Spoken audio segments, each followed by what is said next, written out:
لبيك اللهم لبيك لبيك لا شريك لك لبيك إن الحمد والنعمة لك والملك لا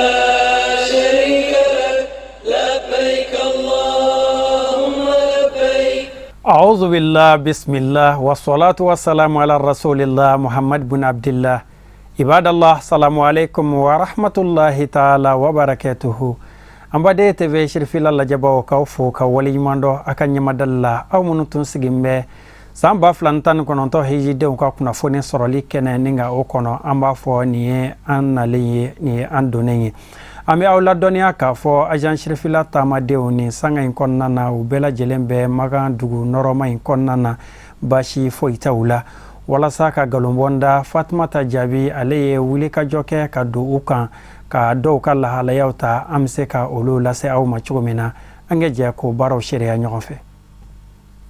لبيك اللهم لبيك. الحمد لله حمدا كثيرا عدد نعمه وفضله والصلاة والسلام على من بؤس رحمة للعالمين وعلى آل بيته الطاهرين الطيبين وعلى صحابه الأخيار ومن والاهم بإحسان إلى يوم الدين آمين. Ambadin Shirifla TV lage baw ambaw foni ka wala nyumando ka obedo kiramantu yala ka deli ala fe aka hinani aka kishi ako jidi an kilingini na bela jelinka kerengere ni yala aw minu sokolemba na ni wakatina halibi amaka jemukane ka noye quotidien des pèlerins wala sa ijideun chokorobaw musokorobaw minu balmaw biya wala sa aku ka kibarew do ni ku la halaw do hiji temena kaba sisa hijidenw hami ye min ye o ye sota de an wulila ni ka se an ka musokɔrɔba dɔw ma u ka sow kɔnɔ k'u ka lahalayaw dɔn ani k'u ka haminakow dɔn ani hiji tɛmɛna cogoya min na an ye min sɔrɔ o la ne ni aw ka jɛ an ko seereya. tɔgɔ Mariam Ongoiba. Mariam Ongoiba ka dɔn. Awɔ. ne ko a ka iji bara ani minasigi ni Muzalifa ni Arafa u y'a ko fɔ a ye a y'a ko sɔrɔ cogoya di. ayiwa u y'a fɔ cogo o cogo an y'a sɔrɔ a bɛ ten sirifila mɔgɔw u jijara u ye min bɛɛ fɔ an y'a sɔrɔ a la u y'an kɔlɔsi u y'an bɛrɛ bɛrɛ kɔngɔ ma an minɛ minɔgɔ ma an minɛ hali ni min fari kalayara u bɛ boli ka taa u bɛ fura d'o tigi ma foyi kɔni m'an jɛ tiɲɛ na u ye yɔrɔ o yɔrɔ fɔ u taara n'a ye awɔ. ne ye kuma dɔ mɛn o ko makanjɛgɛ ne o kibaruya ye o tata ka n'o fɔ kuma da dɛ. ne b'a ye tɔgɔ di jamu. ne tɔgɔ Yuma Koyita. Yuma Koyita. sisan hamina ko jumɛn de bɛ aw la. wala hamina foyi t'an na ni hɛrɛ tɛ. sa kɔni hamina ka taa so dɔrɔn hamina b'an na. o dɔrɔn de bɛ yen. sinon alhamdulilah an nana hɛrɛ la an ka hiji kɛ hɛrɛ la an sigi kɛra hɛrɛ la dumuni ma manqué ji ma manqué foyi ma manqué fura ma manqué alhamdulilah ya baraka Allah ne yɛrɛ ka hiji sirifila ka hiji ɲinan de ye sen fila ye fɔlɔ n nana n yɛrɛ ka hiji bon ɲinan n nana n cɛ ka hiji o de ka nana n'a ye alhamdulilah baraka di Allah ma n nana fɔlɔ ma tigɛ a la ɲinan ko n bɛna n ka cɛ fɛ n ko n tɛ taa yɔrɔ si ni sirifila tɛ n nana ka na yɔrɔ n nana fana hɛrɛ ni baden foyi man sɔrɔ bana man sɔrɔ dɛsɛ man sɔrɔ foyi man sɔrɔ kɔngɔ man sɔrɔ ji man sɔrɔ foyi man manqué yan alhamdulilah barika di Allah la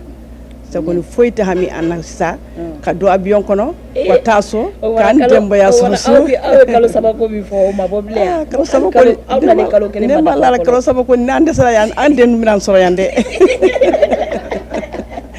ni kalo saba ko ni kɛra an den ninnu bɛna sɔrɔ yan n'Ala sɔnna ma. a bɛ kɛ cogo di an bɛ barika di Ala la an barika di sirificɛ ma sirificɛ ka ɲi ni ka ye ne segora ka na ale fɛ ni fɔlɔ man ɲi n tɛ segin ka na filanan ye albarka n nana fɔlɔ ya fɔlɔ jara ne ma filanan n segora ka na ale la foyi ma manqué yan Ala ka sini kɛnɛya d'a ma ka sini kɛnɛya di an bɛɛ ma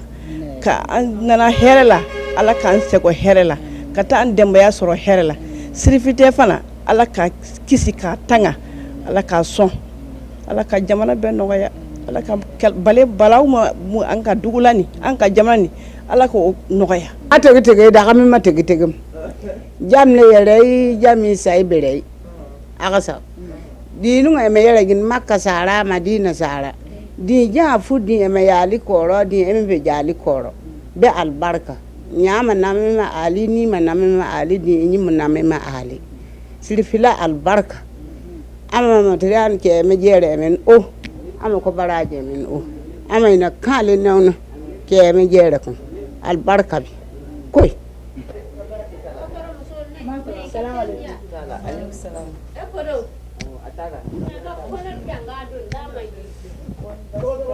Eto nyuma Ash Magasa. Iji banyo go bo isani commencer wa segen to mala me sangona ansewara zambe do ke muna be do ke bangi baroyi do ke an kamo bayi ani hal aw yere am ye guidi aya seko beke et puis bon yano fana vraiment j'étais très satisfait parce que vu les conditions vraiment à ma faut y sort donc on va faut vraiment kawli mando na defo muna et iji de bela jeli avec befo ko ba ka gele ma ya non c'est bon avec bela jeli info mais doit que fana ngata somo ko yuma soro hein bon son comme si somo ko fa ni fi manade si, oui, on veut comment, mais ça n'empêche.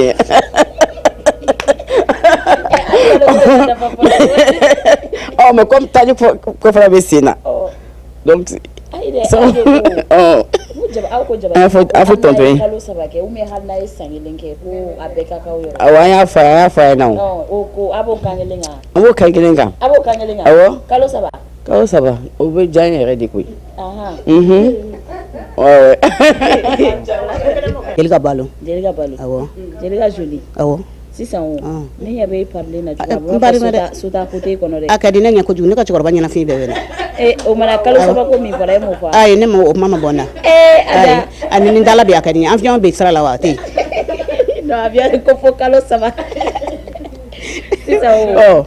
Iji balen kofe muni san parce que ne yabe ka dilan sin woro la chuga minata ne ko ne sabara kura san yire nya iyere o benzena ka ngad loge ba sanga chokor banya awo ka kuna biri da ka bana san gone ma soro folo goma so fani e bon wari ari goma so ada ba da folo sisa ko nani so jara iji ke ko nyina ambe faru lafiara awa ana war nya nyina la to la fesa ala ka sina nyuma yi ka iji de nyuma be jele do ambe foli ka nga chokor ba nyuma ere nye ala ka bulo mana ala ka se mana ala ka hamina ngo be la jele no ka jara sika nyuma ndaw yero mo aw mu manya kuna ala ka nyen kuna nuye ala ka shini kene ya damo ka nu kene ya ka nga batu kale be la jele mena sa ko to bo ka sallallahu muhammad oh aja joli ne tɔgɔ Rokia Kamara. Bon iji a bɛ n'a fɔ an b'a bɛɛ kalama ka kɔrɔ parce que Jabate y'a bɛɛ ɲɛfɔ an ɲɛna yara an ka wuli donc sɛgɛn min b'a la tɔɔrɔ min b'a la lafiya min b'a la Jabate y'a bɛɛ ɲɛfɔ an ɲɛna ka ban an kun sigilen don a bɛɛ kan a si ma bala an na a bɛɛ ala nɔfɛtɔ ko de baraji b'a la an kɔni an bɛ Serifula fo k'a barika da parce que an nana an ye agences ye Serifula ɲɔgɔn t'a la parce que hali ka dan girinka jɔ aw yɛrɛ vraiment dan t'aw la quoi donc ala ka si ni kɛnɛya da aw ma ala ka denmisɛn mɔgɔkɔrɔba si da aw bɛɛ lajɛlen ma an b'aw fo k'aw barika da vraiment dɔwɛrɛ tɛ ne bolo foli kɔ quoi ka Serifula barika da parce que an ye agences ye quoi an bɛ kɛnɛ kan ye ko ye fɔko ban donc an ye fɛn bɛɛ ye ala ka iji in k'an yɛrɛ ma hɛrɛ ye ala k'an kɔ barika k'an ɲɛ barika kira Muhammadu sallallahu alaihi wasallam hɔrɔma n'a barika kama ala ka barika don aw yɛrɛ la donc an kɔni an ka iji an bɛ se k'a fɔ k'a ɲɔgɔn ma bɔ parce que an ye VIP de ya 2019 an y'o de wa VIP awɔ ko n bɛ area mɔgɔw bɛɛ fo Gabriel Touré n baarakɛɲɔgɔn ko n b'u bɛɛ lajɛlen fo i y'a mɛn area la donc n'u ye tile ye u ka foli bɛ yen o ni n furukɛ Mise Njaye ni n denw n b'u bɛɛ fo awɔ tɔgɔ Ajaratu Sanogo madame Balo ka bɔ Segu Ajaratu Sanogo awɔ don ka jumɛn b'i bolo ka ɲɛsin i lagɛbaaw ani filɛlikɛlaw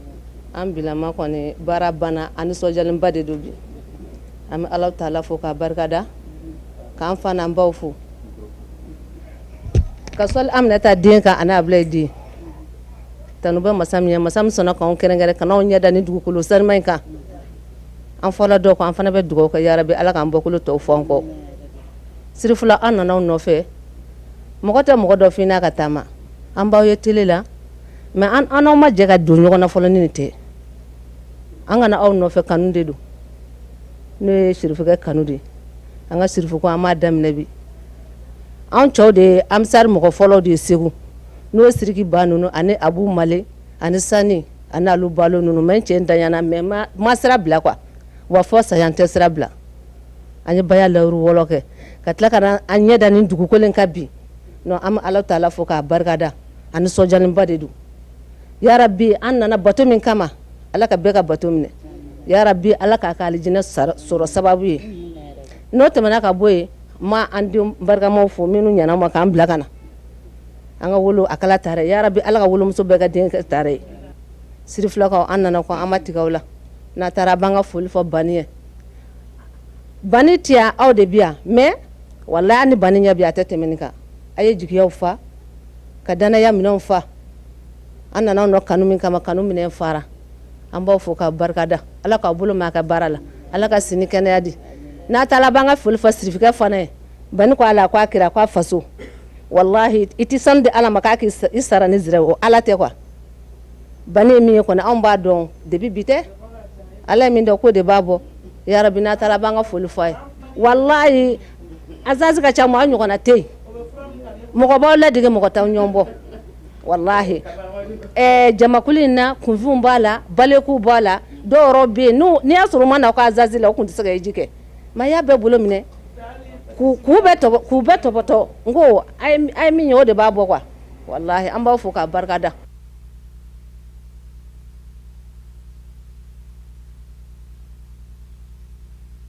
Fatumata Tarawele. Fesi kutana ya ni mi madama ya. Dumuni kono madesa na buru sirin bla ne fle. Kinin fle. Bo so ni nono mugu bla ne fle. Ani beru amo be dundu ngodo. O de hamna ko bay. Hamna ko bay dumuni ko ka gele na be. Ni yabi balzi janji do jolina. Ana soro fenjama balzi ngona. Fenjama ben ngona de. Nye fembe san. Nye fembe san. Fembe ba kono. Ifika don fa ya la ba kono. A fembe ba kono. Misaka do fa ya. Mo do nga sama bala. Mramzo bala. Signyo ta bala. Nye chama san. Nga do be kere mo koy. Kwala ga shi kun ta la jandama. Kabila nana duni ma desana. Ka dunga fa ka to ta ka ta fili. Ka soku ke klile ka ke soro fana. Ma nyongo ne folo. Konga fulu bayi Ala ka shi kun ta ala jadama ya rabbi Ala ka jinya malama Ala ka jinya karabai ka shi kun ta ala janda bema Ala ka ande nu mbalu Ala ka anga hiji mine Ala ka ta moja anyi manana anyi mangase ka sena anyi mai ajara yare di amina sigin kono man ko yare man ko ko mbrabe na de man ko ya awa Bele don bala nga magbele alama ni ko na yema kay do no ba fo ando da hiji le ko ando na li ginena ando na maka do na faka ni so ja chena ando na li ginena ko yi alhamdulillahi rabbil alamin nin tu ye ajan shrefila tamadenw ye nisoja ani munya bato bɛɛ lajɛlen dafalen kɔfɛ i n'a fɔ alakiraba ye a kɛ cogo min na a n'a ka sahaba sanumanw jan sirifila gidiw ye bato ɲɛ yira u la o cogo la nin baara bɛɛ lajɛlen kuncɛlen kɔfɛ i k'a dɔn k'a fɔ fɛn min bɛ yen sisan a bɛ fɔ o ma ko minɛnsiri ka kasaw fara ɲɔgɔn kan ni ka kasaw kuru ka sɔrɔ k'u ɲɛsin faso yɛrɛ ma sa batow bannen kɔfɛ Balik Jabate ale ye i k'a dɔn k'a fɔ ajan sirifila taamadenw ka minɛnw siri ni Ala m'an ka jɔnya jira an na o tɛ kalo tile 22 taamaden kun fɔlɔ minnu taara olu bɛ cun an fɛ yan ba Maliba kɔnɔna na o baaraw kɛra kɛcogo minnu na k'u ka minɛnw don an ka jɛ k'o baara sariya ɲɔgɔn fɛ. Bi don in na ni Ala ka diɲɛ bamanankan nɔbɔ b'a fɔ ten ko n'i ye maa temaraba natɔ ye don dɔ i bɛ a tɔmaraba taatɔ ye o bɛ cogo min na a bɛ komi an bɛ cogo min na bi Alahu Taala barakala sirifula hidenw taamadenw a cɛ n'a muso a bɛɛ lajɛlen sera ka Makan jamana sɔrɔ hɛrɛ la k'a daminɛ premier vol la ka na se deuxième vol ma fɔ troisième vol ni nali kɔni kɛra ni baara banna jagoya kɔni tagali Alahu Taala fana ye an dɛmɛ an ka avionnɛriw o ni an ka directeur ye layidu min sɛbɛn o ni ɲɔgɔn cɛ n'o ye Ali Sidibe ye o layidu ni Ala sɔnna a ma o dɔ de bɛna sabati an bolo ka bɛn sini sufɛla ma n'o ye hidenw bɔli ye Makan kɔnɔ yan k'u kunda aéroport kan o la sa n'o ye premier vol ye o la n'a fɔra ka ban ko taali sera ka ban komi minɛnw ka ca taamadenw bolo heji kɔni ye tiɲɛ ye nka somɔgɔ sama fana o fana ye koba dɔ ye dɛ o bɛ dɔrɔmɛ fila mun don minɛnw na k'a kɛ somɔgɔ sama ye n'olu lajɛna ɲɔgɔn kan jagoya n'u ye sakiw san k'a labɛn k'a don o kɔnɔ an bɛ tila k'a bɛɛ lajɛlen pese k'a bɛɛ poids ta mɔgɔ kelen o mɔgɔ kelen i duralen bɛ ni kilo 46 donc 23 fan dɔ in na 23 fan dɔ in na an y'o de baara daminɛ ni an tile 3 tile 4 ye Alahu Taala sɔnna min ye premier vol kɔni ye o ka peseli baara bi Ala fana y'a kɛ an ye donniw fɛ baara fana bɛɛ jigin ka b'o ka chambre kɔnɔ ka dugumana sɔrɔ min ye Diana ye n'o ye ayiwa mobiliw ye olu ye ɲa 3 ɲa 4 ɲɔgɔn sɔrɔ ka ban o bɛ o kunsini mɛnɛ ye aéroport ma o la o b'a yira k'a fɔ min ye premier vol ye hakilisigi dafalen bɛ k'a yira k'a fɔ an ye layidu min ta ani avionnɛriw cɛ ayiwa na waati kɔnɔ ni Ala sɔnna a sabatira o la an b'a ɲini Ala fɛ avion tɔ mun bɛ kɔfɛ masa min sera ka avion fɔlɔ nɔgɔya an ye nin cogo la k'a tɔ bɛɛ fana nɔgɔya tɛ Ala k'o kɛ heyidenw ka taama yarabi Ala k'a bɛɛ minɛ ka bɛɛ lajɛlen bɔ nin jamana in na Ala yafanin bɛ u ma Ala magotoni bɛ u ye Ala k'o kɛ an ye ka bɛɛ ɲɛ da ka somɔgɔw ka hɛrɛ la yarabi Ala k'o kɛ Ala ka san wɛrɛ d'a ma sabu ɲuman n'o ye serifukɛ ye n'i y'a ye k'a fɔ maaw tora bi u sigi ɲɔgɔn na diɲɛ fantan naani bɛɛ k'a lɔn k'a fɔ ko nin ye kira ka misiri fɔlɔ ye nin ye kibla teni ye nin ye saba masajidi ye nin ye ijaba ye nin ye abakari ka yɔrɔ ye nin ye kurana jigira kira ma yɔrɔ min na nin y'o ye n'o ye jabara nuru ye ani jabara sawuru ni k'a ye diɲɛ bɛɛ sera ka to a sigi ɲɔgɔn na k'o dɔn bi o sabu sɔrɔla cɛ kelen min fɛ o le ye Sheikh Sherif Usman Madani Hayidara ye o la an b'a ɲini setigi Ala fɛ Ala k'a mɛn jama ɲɛfɛ an natɔ